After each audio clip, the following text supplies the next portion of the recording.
বার্তা এক নজর। কুন্তিঘাট কেশরাম রেয়ন কারখানায় শ্রমিকের মৃতদেহ রেখে এখনও চলছে বিক্ষোভ। বিশেষ সূত্রে জানা গেছে, মৃতের শ্রমিকের পরিবারের ও অন্যান্য শ্রমিকদের দাবি, মৃতের পরিবারকে ক্ষতিপূরণের টাকা দিতে হবে। তবে পরে নয়, গতকালকেই তারা টাকা চেয়েছিলেন।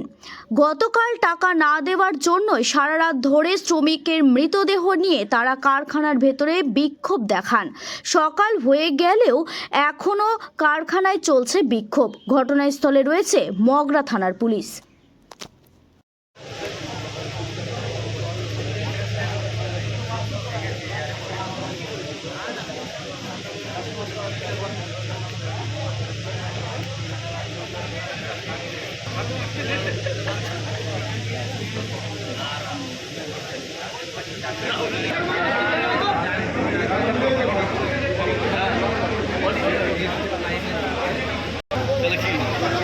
ভাই, ভালো ভালো বিরিয়ানি